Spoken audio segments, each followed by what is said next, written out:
வணக்கம் மக்களே! நீங்கள் கேட்டுக்கொண்டிருப்பது "நீ தீயா இல்லை தென்றலா" அத்தியாயம் 95. கேட்கலாமா?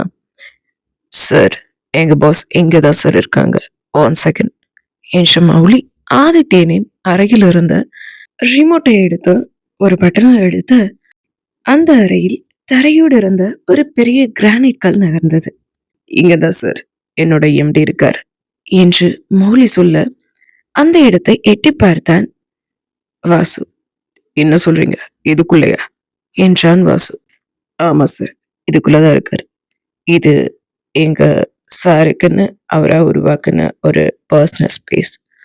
இதுக்குள்ள போனா எங்க சார் இருக்கிற இடத்துக்கு போயிடலாம். இது அண்டர் கிரவுண்ட் ஸ்பேஸ் சார் என்று மௌலி சொல்ல, உங்க பாஸ்க்கு பர்சனல் ஸ்பேஸ் உருவாக்க இங்கதான் இடம் கிடைச்சதாடா, வேற எங்கேயும் கிடைக்கலையா என்று வாசு சொல்ல, வாசு ஸ்டாப் இட், நமக்கு டைம் ஆச்சு, வா போலாம் என்றான் ராகவன். ஓகே பாஸ் என்ற வாசு மௌலியிடம், மௌலி நீங்க முன்ன போங்க, நாங்க வரோம் என்றான். ஓகே சார் என்ற மௌலி அண்டர் கிரவுண்ட் ஏரியாவுக்கு நுழைய ஒரு பட்டனை அழுத்த லிஃப்ட் போன்று ஒரு சின்ன கொண்டு வந்தது. அதில் மூவர் நிற்கலாம். சார், இதுலதான் நம்ம போகணும் என்று மௌலி சொல்லிவிட ராகவனும் வாசுவும் மௌலியோடு அதில் ஏறிக்கொண்டனர். அடுத்த 5 நிமிடத்தில் அந்த லிஃப்ட் தரையிறங்கியது. அந்த 5 நிமிடத்தில் லிஃப்ட் நகர்ந்து சென்ற இடமெல்லாம் மையிருட்டாக இருந்தது. அந்த லிஃப்ட் தரையை தொட்டதும் மின் விளக்கு எரிந்து அந்த இடம் வெளிச்சமானது. அந்த லிஃப்டில் இருந்து வெளியே வந்த வாசு, யோ மௌலி, உங்க சார் என்னையா டிசைனு, இப்படி ஒரு இடத்த உருவாக்கி வச்சிருக்கா, எப்படியா இதெல்லாம் சூஸ் பண்ணா என்று வாசு கேட்க, உள்ள வந்து பாருங்க சார், இன்னும் ஆச்சரியப்படுவீங்க என்று மௌலி ஒரு பட்டனை அழுத்த அங்கிருந்த ஒரு கதவு திறந்து கொண்டது. வாங்க சார், இன்னும் 5 மினிட்ஸ் நடந்தா எங்க சாரோட ரூம் வந்துடும் என்று மௌலி கூறினார். திறந்து கொண்ட கதவு வழியே முதலில் மௌலி செல்ல, அதன் பிறகு வாசுவும் ராகவனும் சென்றனர். மௌலியை தடுத்து நிறுத்தினான் வாசு. மௌலி, ஒரு நிமிஷம் இரியா, முதல்ல லைட்டா போட சொல்லியா, எதுல இருக்கிறது ஒண்ணுமே தெரியல என்றான் வாசு. ஓ சாரி சார் என்று மௌலி அந்த அறையில் கையில் இருந்த ரிமோட்டை அழுத்தி மறுபடியும் மின் விளக்கை ஒளிரச் செய்தார். மின்விளக்கு எரிந்ததும் அந்த ஒளியில் கண்கள் எல்லாம் கூசும் அளவிற்கு ஏதோ ஒன்று தெரிந்தது. வாசு கண்களை துடைத்துக் கொண்டு, என்னையா இது என்று பார்க்க, அந்த அறை முழுவதும் ஒரே தங்கமும் வைரமுமாக நிறைந்திருந்தது. குவியல் குவியலாக தங்கமும் வைரமும் குவிக்கப்பட்டிருந்தது. அதை பார்த்த வாசு, யோ, உங்க பாஸ் என்ன கொல்லக்கூட தலைவனா, இவ்ளோ தங்கத்தை குவிச்சு வச்சிருக்கான் என்று கேட்க, நோ சார் என்றார் மௌலி. மச்சான், நம்ம தங்கச்சியை இவனுக்கு கொடுக்கலாமான்னு கொஞ்சம் யோசி. இந்தியாவில் இருக்க மொத்த தங்கத்தையும் சேர்த்தாலும் கூட இவ்ளோ தங்கம் வராது போல. சம்திங் ராங் மச்சான் என்று வாசு சொல்ல, இப்போ உங்க எப்படி எங்க தான் இருக்கான் என்று ராகவன் கேட்டான். வாங்க சார், வாங்க, நான் அழைச்சிட்டு போறேன் வாங்க என்ற மௌலி மறுபடியும் முன்னே சொல்ல, ராகவனும் வாசுவும் அவன் பின்னே சென்றனர். தங்கம் வைத்திருந்த அறையின் இருந்த ஒரு கதவின் வழியே மௌலி உள்ளே செல்ல, ராகவனும் வாசவும் திரும்பவும் அவனை பின்தொடர்ந்தனர். குகை போல் நீண்டிருந்த அந்த அறையில் வெளிச்சமில்லை. மௌலி, திரும்பவும் சொல்லணுமையா, லைட்டா போடியா, உங்க பாசு சரியான கஞ்சமா இருப்பான் போல என்று வாசு ஆதித்யனை திட்ட, ஒரு நிமிஷம் சார் என்று மீண்டும் மௌலி கையில் இருந்த ரிமோட்டில் ஒரு பட்டனை அழுத்த மின் விளக்கு எரிந்தது. சுற்றி பார்த்தான் வாசு. 2 பக்கமும் சுவர் எழுப்பினா போல 6 அடி உயரத்திற்கு மேல் பணக்கட்டுகள் அடுக்கி வைக்கப்பட்டிருந்தது. அதையெல்லாம் பார்த்த வாசு, நீ லைட்டே போட வேண்டாம், இதையெல்லாம் பார்த்தாலே எனக்கு ஹார்ட் அட்டாக் வந்துடும் போல இருக்கு, ஆஃப் பண்ணியா என்றான் வாசு. ஓகே சார் என்று மௌலி மின் விளக்கை ஆஃப் செய்தான். அடுத்த அறையை மௌலி திறக்க, முதலில் ராகவனும் வாசுவும் தான் உள்ளே சென்றனர். வெல்கம் மச்சா என்று ஒரு குரல் கேட்கவே அந்த அறையை சுற்றி சுற்றி பார்த்தான் வாசு. டேய் ராகவா, இவன் மாயாஜாலம் எல்லாம் கத்து வச்சிருக்கான் போல, இந்த அறையில அவன் குரல் மட்டும்தான் கேக்குது, ஆளை காணோண்டா என்று வாசு சொல்ல, இங்க தாண்டா இருக்கான், அங்க பாரு என்று ராகவன் கூறினான். ராகவன் சொன்ன திசை நோக்கி வாசுவும் பார்க்க, ராகவனின் எதிரே இருந்த ஒரு சுவர் அப்படியே மேலே தூக்கப்பட்டது. அந்த சுவருக்குள் ஒரு கண்ணாடி கூண்டு போல இருந்தது. அந்த கூண்டுக்குள் ஆதித்யனும் ராகவனை குத்திய அந்த நபரும் இருந்தனர். ராகவா, சுவர உடைக்கத்தான் முடியும். இப்படி மேலெல்லாம் தூக்க முடியுமாடா? இந்த ஆதித்யன் பெரிய வித்தக்காரனா இருப்பான் போல என்றான் வாசு. என்ன மச்சான், வர்ற வழியெல்லாம் தங்கத்தையும் கட்டுக்கட்டா பணத்தையும் பார்த்து ஷாக் ஆகிட்ட போல. இதுக்கே இப்படி ஷாக்கானா இப்படி? என் பெரிய மச்சான பாரு, எந்த ஷாக் ரியாக்ஷனும் இல்லாம எப்படி இருக்காரு பாரு.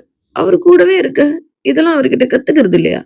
என்ன மச்சான் என்றபடியே வாசு ராகவனின் பக்கத்தில் ஆதித்யன் வர, பாரா, நீ ஸ்கூல் படிக்கும்போது எப்ப பாரு ராகவனை வம்பிழுத்துட்டே இருந்த. காலேஜ்லயும் அந்த கதை தொடர்ந்துச்சு.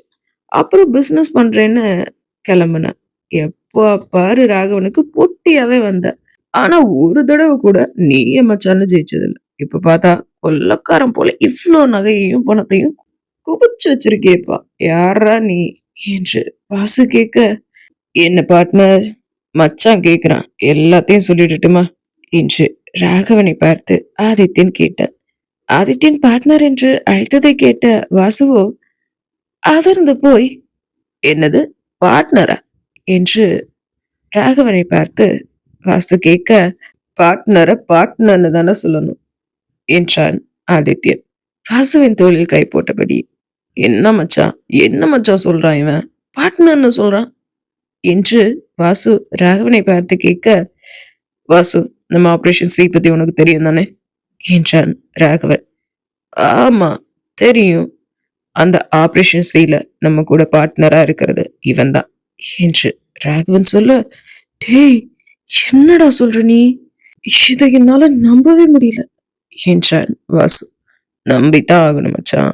ராகவ ஆபரேஷன் சில நான் அவனோட பார்ட்னரா இருக்கிறத உன்கிட்ட சொல்லணும் தான் சொன்னான். நான் தான் வேண்டான்னு சொல்லிட்டேன் என்று ஆதித்யன் கூற, அப்போ அந்த ஆபரேஷன் சில கிடைச்ச பணம் நகையெல்லாம் இதுதானா என்றார் Vasu. Yes yes yes, absolutely, அதான் இது என்றான் ஆதித்யன் கூலாக. ஆனா வாசு, நான் ராகவனுக்கு பார்ட்னர் தான், ஃப்ரெண்ட் கிடையாது, எனிமி. இப்பவும் நான் அவனுக்கு எனிமி தான் என்று ஆதித்யன் கூற, அதான் எனக்கு நல்லா தெரியுமே, கையடுற முதல்ல, ஷோல்டர் எல்லாம் வலிக்குது என்று ஆதித்யன் கையை விலக்கி விட்டான் வாசு. அதன் பிறகு ராகவன் ஆதித்யனை பார்த்து, இவன் எப்படி உன் கையில சிக்கனா என்று கேட்க, எப்படியோ கிடைச்சான், பட் அவன் சொன்ன மேட்டர் தான் ரொம்ப இம்பார்ட்டன்ட் என்றான் ஆதித்யன். அப்படி என்ன சொன்னான் என்றான் ராகவன். என்ன சொன்னானா, அவன் ஒண்ணு போட வரலையா, அவன் போட வந்தது சஞ்சயையும் மதுவையும் என்று ஆதித்யன் சொல்ல, என்ன சொல்ற நீ என்றான் ராகவன். உண்மையதான் மச்சான் சொல்றான். இவன் ஆதிசேஷனோட ஆள் தான், பட் இவனை அனுப்புனது ரணதீரன். வாசுவோட தங்க திவ்யா இருக்கால, ட்ரேஸ்ல இந்த ரணதீரன் அவளை பார்த்திருக்கான். திவ்யாவை அவனுக்கு ரொம்ப பிடிச்சு போச்சான். அவளை கல்யாணம் பண்ணிக்கணும்னு அவன் நினைச்சிட்டு இருக்கும்போது அவனோட அப்பா வித்யாசாகர் கிருஷ்ணமூர்த்திய உயிரோட இருக்கிறத பார்த்துட்டு கிருஷ்ணமூர்த்தி பொண்ண மதுவை அவனுக்கு கல்யாணம் பண்ணி வைக்கணும்னு திட்டம் போட்டிருக்கான். ஆனா நம்ம லவபாய் ரணதீரன் திவ்யாவை மறக்க முடியாம மதுவை போட்டு தள்ளலான்னு முடிவு பண்ணியிருக்கான். கூடவே சஞ்சயும் திவ்யாவை லவ் பண்றத தெரிஞ்சுக்கிட்டு அவனையும் போட்டு தள்ள டிசைட் பண்ணியிருக்கான். ஸோ அதுக்கான ஏற்பாடு தான் இதெல்லாம். பிளான் மிஸ் ஆகி சஞ்சய்னு நினைச்சு உன்னை போட்டிருக்கான் இந்த ஆள். இதையெல்லாம் கேட்கறதுக்கு முன்ன நானே இவனை போட்டு தரலாம் தான் நினைச்சேன். இவன் சொன்னதையெல்லாம் கேட்டு இவனை போட வேண்டிய சரியான ஆள் நீதான்னு விட்டுட்டேன். அது மட்டும் இல்லாம என் கையில ரொம்ப ரத்தக்கரை படிஞ்சிச்சு மச்சான். இதுக்கு மேலேயும் ரத்தக்கரையெல்லாம் சேர்க்க கூடாதுன்னு நினைக்கிறேன் என்று ஆதித்யன் சொல்ல, அடுத்த நிமிடம் ராகவனின் துப்பாக்கி அவன் முன்னே இருந்த தன் மனைவியையும் தம்பியையும் கொல்ல நினைத்த கயவனை கொன்று பழி தீர்த்தது. எப்பா, என் மச்சானுக்கு எவ்வளோ கோவம் வருது. பொண்டாட்டி மேல அவ்வளோ பாசம் இருக்கத்தானே செய்யும். சரி பார்ட்னர், உன் லைஃப்ல ஃபியூச்சர்ல எதுவும் ஹெல்ப் வேணும்னா கேளு, நான் செய்ய தயாரா இருக்கேன். இப்பதான் நம்ம ஒண்ணுக்குள்ள ஒண்ணு ஆகிட்டோமே என்றான் ஆதித்யன். டேய், நீ என் தங்கச்சிய கட்டிக்க போற. ஆபரேஷன் சில நீயும் ஒரு பார்ட்னருங்கிறதுக்காக உன்னை நான் மன்னிப்பேன்லாம் நினைக்காத. இந்த ராகவன் கிட்ட நெருங்கணும்னு எல்லாம் நினைக்காத. அது உன்னால முடியாது என்றான் ராகவன். சரி சரி, அதெல்லாம் அப்புறம் பார்த்துக்கலாம். முதல்ல போய் உன் பொண்டாட்டியையும் தம்பியையும் காப்பாத்துற வழிய பாரு பார்ட்னர். ஆரம்பத்துல உன்னையும் தான் எனக்கு பிடிக்கவே பிடிக்காது. பட் இப்பல்லாம் உன்னை எனக்கு ரொம்ப லவ் பண்ணணும்னு தோணுது. நான் என்ன பண்றது பார்ட்னர்? ஃபியூச்சர்ல என்னோட ஹெல்ப் உனக்கு நிச்சயமா தேவைப்படும். என்கிட்ட கேளு, நான் செய்யறேன் என்றான் ஆதித்யன். வாசு, கிளம்பலாம் என்று ராகவன் ஆதித்யனின் அண்ணல் தெரிக்க பார்த்து கொண்டே சொல்ல, கிளம்பலாம் மச்சான் என்றான் வாசு. அதைத் தொடர்ந்து வாசுவும் ராகவனும் கிளம்பிவிட அங்கு நின்று கொண்டிருந்த மௌலியை பார்த்த ஆதித்யன், மௌலி, இந்த பாடியை ரணதீரனுக்கு பேக் பண்ணி அனுப்பிடு என்று ஆதித்யன் கூறினார். மௌலியும் சரி என்று தலையாட்டினார்.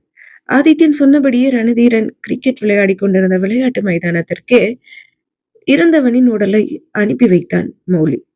தான் அனுப்பிய ஆள் சடலமாய் திரும்பி வந்திருப்பதை பார்த்து ஆத்திரமடைந்த ரணதீரன் தன் தந்தையிடம் எதுவும் சொல்லாமல் இறந்தவனை அங்கேயே தீயிட்டு கொளுத்தினான். ஆதித்யனின் அலுவலகத்திலிருந்து கிளம்பிய ராகவன் எதுவும் பேசாது காரை ஓட்டிக் கொண்டிருந்தான். என்னடா மச்சா அமைதியா இருக்க என்றான் வாசு. என்ன பேச சொல்ற? இப்போல்லாம் என் டார்கெட் மிஸ் ஆகிட்டே இருக்கு. செத்துட்டான்னு நினைச்ச ஆதித்யனும் ஆதிசேஷனும் உயிரோட இருக்கானுங்க. எனக்கு நேரு நின்னு பேச பயப்படுறானுங்க. எல்லாம் எனக்கு எதிரா வேலை பாக்குறானுங்க. கல்யாணம் ஆன இந்த 2 மாசத்துல நான் ரொம்ப வீக் ஆகிட்ட மாதிரி இருக்குடா. கல்யாணத்துக்கு முன்னாடி முரடா நான் தெரிஞ்சுக்கிட்டு இருந்தேன். எந்த பிரச்சனையும் என்கிட்ட நெருங்கல. இப்போ எல்லார்கிட்டையும் சிரிச்சு பேசுறேன். அன்பா இருக்கேன். பிரச்சனைக்கு மேல பிரச்சனை வருது. ஒருவேளை நான் நல்லவனா இருக்கிறது தான் ரொம்ப ரொம்ப தப்புன்னு நினைக்கிறேன். கொஞ்ச நாள் பழைய மாதிரி மாறி இருக்கலாம்னு நினைக்கிறேன். அப்படி இருந்தாதான் என்னை சுத்தி இருக்கிற எல்லாத்துக்கும் நல்லதுன்னு நினைக்கிறேன் மச்சான் என்று ராகவன் சொல்ல, ஆனா ராகவன், நீ அப்படி மாறினா உன் கையால நிறைய பேரை போட வேண்டி வரும். இது மதுவுக்கு தெரிஞ்சா பிரச்சனை ஆகிடும் என்று வாசு சொல்ல, அதுக்குன்னு அமைதியாவே இருந்துட்டு இருந்தா என் குடும்பத்தை நான் இழக்க வேண்டி வரும். ஆனா ஆதித்யனுக்கு தெரியாத ஒரு விஷயத்த நான் சொல்லட்டுமா என்றான் ராகவன். என்ன மச்சான் என்றான் வாசு. ஆதிசேஷன் சாகல, உயிரோடு தான் இருக்கான். பட் ரணதீரனா இருக்கான் என்று ராகவன் சொல்ல, புரியல மச்சான் என்றான் வாசு. ஆதித்யன் ஆதிசேஷனை கொன்ன பின்னாடி அவனை தூக்கி கடல்ல போட்டு நாம வந்தோம்ல, அப்போ நாம செஞ்ச பெரிய தப்பு அவன் செத்துட்டான்னு நினைச்சதுதான். அவன் அப்போ உயிரோட தான் இருந்திருக்கான். அவன் தப்பிச்சு பொழைச்சு அவன் அப்பங்கிட்ட போன போது அவங்க அப்பன் தான் அவனை அழைச்சிட்டு போய் வெளிநாட்டுல வைத்தியம் பார்த்து அவன் உயிரோட இருக்கிறது நமக்கு தெரிஞ்சா இன்னொரு முறை எங்க அவனை நம்ம போட்டுருவோமோ அப்படிங்கிற பயத்துல ஆதிசேஷனா இருந்த அவனை ரணதீரன்னு பேரை மாத்தி பிளாஸ்டிக் சர்ஜரி பண்ணி கூட்டிட்டு வந்து அவன் கூடவே வச்சிருக்கான் அவங்க அப்பன் என்று ராகவன் சொல்லி முடிக்க, மச்சான், அந்த வித்யாசாகர் என்னென்ன தில்லாலங்கடி வேலை எல்லாம் பார்த்திருக்கான். அப்ப நான் விடக்கூடாது மச்சான். என்ன தைரியம் இருந்தா கனடால ஒரு முறை, அப்புறம் எங்கன்னு மதுவை கொல்ல அவன் ட்ரை பண்ணியிருப்பான். அவனை ஒரு வழி பண்ணணும்டா என்று வாசு சொல்ல, அடேங்கப்பா, எனக்கு தெரியாம இத்தனை விஷயம் நடந்திருக்கா என்று ஆதித்யனின் குரல் அந்த காருக்குள் கேட்கவே ராகவன் சட்டென்று பிரேக்கை அடித்தார். வாசுவும் ராகவனும் ஒன்றாக பின்னால் திரும்பி பார்க்க, மச்சா, அந்த ஆதிசேஷனை விட்டு வச்சோம், இனி நம்ம அவ்வளவுதான்டா, அவனை முதல்ல போட்டு தள்ளி ஆகணும்டா என்று ஆதித்யன் சொல்ல, நீ எப்பட வண்டியில ஏறின என்றான் வாசு ஆதித்யனை பார்த்து. நான் எப்போ ஏறிட்டேன்டா என்றான் ஆதித்யன். வளவலன் பேசாம முதல்ல காரை விட்டு இறங்குடா என்றான் ராகவன். ஏய் பெரிய மச்சா, காரை விட்டு இறங்குறதுக்கா ஏறுன? இங்க பாரு, இனி நீ எங்க சம்பவம் பண்ண போனாலும் நானும் கூடவே வருவேன். அன்னைக்கு நான் உங்க வீட்டுக்கு வந்திருந்த சமயம் என் தங்கச்சி என்கிட்ட ரொம்ப நல்லா பேசினாங்கடா என்றான் ஆதித்யன். ஏன், உன் தங்கச்சி அன்னைக்கு மட்டும்தான் தங்கச்சியா தெரிஞ்சாளா? நீ போட நினைச்சிய அன்னைக்கெல்லாம் உனக்கு தங்கச்சியா தெரியலையா என்று ராகவன் கேட்க, ஏன் மச்சான், அதெல்லாம் முன்னாடி நடந்தது, அதெல்லாம் விட்டு தள்ளுடா. மது அவளை நான் கொல்ல நினைச்சேன்னு தெரிஞ்சும் அதெல்லாம் மறந்துட்டு ஏன்னா அவ்வளோ அன்பா கவனிச்சா, அவ்வளோ பாசமா பாத்துக்கிட்டா, எனக்கு பிடிச்சதெல்லாம் சமைச்சு கொடுத்தா. அதனால மதுவை நான் தங்கச்சியா ஏத்துட்டேன். அவ என்கிட்ட சொன்ன ஒரே விஷயம் உன்னை பத்தி தான் என்று ஆதித்யன் சொல்ல, என்ன சொல்ற நீ என்றான் ராகவன். அதுல அவ உன்னை பத்தி நிறைய பேசினா என்கிட்ட. என் புருஷன் அப்படி, என் புருஷன் இப்படி, என் புருஷன் நல்லவன், என் புருஷன் கூட இனி சண்டையெல்லாம் போடாதீங்க, அப்படி இப்படின்னு உன்னை பத்தி அப்படி பேசினாடா என்று ஆதித்யன் சொல்ல, மச்சான் நீ அவன் சொல்றத நம்பாத, இவன் சரியான பிராடுடா, கொலகாரன்டா என்று வாசு கூறினார். அதை கேட்டு சத்தமாக சிரித்த ஆதித்யன், ஆமாண்டா, நான் கொலைக்காரன், நீ ஐபிஎஸ், உன் மச்சான் ஐஏஎஸ், நீங்க 2 பேரும் ஏன் கேட்டகரி தானடா. இப்ப மட்டும் என்ன பரிச்சு எழுதா போறீங்க, ஆதிசேஷன் என்கிற ரணதீரனை போடத்தாண்டா போறீங்க என்றான் ஆதித்யன். டேய், நாங்க எங்கேயோ போயிட்டு போறோம், நீ முதல்ல காரை விட்டு இறங்கு என்று வாசு சொல்ல, அதெல்லாம் முடியாது, என் மச்சானுக்கு பாடி கார்டா நான் கூடவே வருவேன் என்று ஆதித்யன் அடம் பிடிக்க, டேய் நீ தானடா 2 மாசத்துக்கு முன்ன மதுவை போட பிளான் பண்ண, இப்ப தங்கச்சின்னு நடிக்கிறியாடா, உன் நடிப்புக்கு அஸ்கர் அவார்டே தரலாம்டா என்று வாசு சொல்ல, மச்சான் நீ சொல்றதெல்லாம் உண்மைதான், பட் அது ஒரு காலம், ஆனா இப்போ என் தங்கச்சி எனக்கு ரொம்ப பிடிச்சு போச்சு, என் தங்கச்சிக்கு அவ புருஷனை ரொம்ப பிடிச்சிருக்குன்னு எனக்கு தெரிஞ்சு போச்சு, அதனால அவளுக்காக என் தங்கச்சிக்காக என் மச்சானை காப்பாத்த கூடவே நானும் வருவேன் எங்க போனாலும். மச்சானுக்கு எதுவானா என் தங்கச்சி தாங்க மாட்டான், அப்புறம் அழுவா கண்ணீர் விடுவா, என் தங்கச்சிய அந்த நிலைமையில பார்க்க என்னால முடியாது, அதனால கண்ணனுக்கு கவசம் குண்டல போல என் மச்சானுக்கு நான் கவசமா எங்க போனாலும் கூடவே வருவேன், என்ன விட்டுட்டு போனா ஜஸ்ட் ஒரு கால் என் தங்கச்சிக்கு, அப்புறம் என்ன நடக்கணும் உங்களுக்கே தெரியும் என்று ஆதித்யன் சொல்ல, அடுத்த நொடி ராகவன் காரை எடுத்தான். டே மச்சான், அவனையும் நம்மோட அழைச்சிட்டு போகணுமா? வேண்டாம் மச்சான் என்று வாசு சொல்ல, டே சும்மா இருடா, என்னை பத்தி உன் நண்பனுக்கு நல்லாவே தெரியும்டா, இந்த ஆதித்யன் சொன்னதை செய்யறவன் என்றான் ஆதித்யன். எல்லாம் தலையெடுத்துடா என்று தலையில் அடித்துக் கொண்டான் வாசு. வாசு தலையில் அடித்துக் கொண்டதை பார்த்து, வாசு தலையில் அடிச்சுக்கிறியா, அடிச்சுக்கோ, இனி அடிக்கடி அடிக்க வேண்டி வரும் மச்சான், இப்பதான் ரீசெண்டா ஒரு ரீல்ஸ் ஒண்ணு இன்ஸ்டால பார்த்தேன், அடிக்கடி தலையில அடிச்சா முன்னாடி முடியெல்லாம் கொட்டி சொட்டே ஆகுமா என்று ஆதித்யன் சொன்னதை கேட்ட வாசு, ஏ மச்சான் அப்படியா என்றான் ராகவனை பார்த்து. உதடு குவித்து ஊதிய ராகவன், சும்மா வாய மூடிட்டு வரியா இல்லையாடா என்று கத்தினான் வாசுவை பார்த்து. அதானே, சும்மா இருடா வாசு என்றான் ஆதித்யன். உன்னையும் சேர்த்துதான்டா, இனி வாய திறந்த வாயிலே போடுவேன் என்றான் ராகவன். அதன் பிறகு ஆதித்யனும் எதுவுமே பேசவில்லை. இன்று இந்த கதை உங்களுக்கு பிடித்திருக்கும் என்று நினைக்கிறேன். கதை பிடித்திருந்தால் மறக்காம லைக் செஞ்சு கதை எப்படி இருக்குன்னு கமெண்ட்ல சொல்லுங்க. நாளைக்கு வேறொரு அத்தியாயத்தில் இன்னொரு வித்தியாசமான ஒரு கதையோடு உங்களை எல்லாம் வந்து சந்திக்கிறேன். நன்றி, வணக்கம் மக்களே. இது நான் எழுதும் ஒரு கற்பனை கதை. இந்த கதை உங்களுக்கு பிடிச்சிருந்தா மறக்காம சேனல்ல சப்ஸ்கிரைப் பண்ணிக்கோங்க. இது மாதிரி நிறைய கதையை கேட்கலாம். அண்ட் ஆடியோ நாவல்ஸ் கேட்குற உங்க ஃப்ரெண்ட்ஸ் இருந்தாங்கன்னா அவங்களுக்கு நம்மளோட கதையை ஷேர் பண்ணி விடுங்க. தேங்க்யூ மக்களே. Bye bye. See you.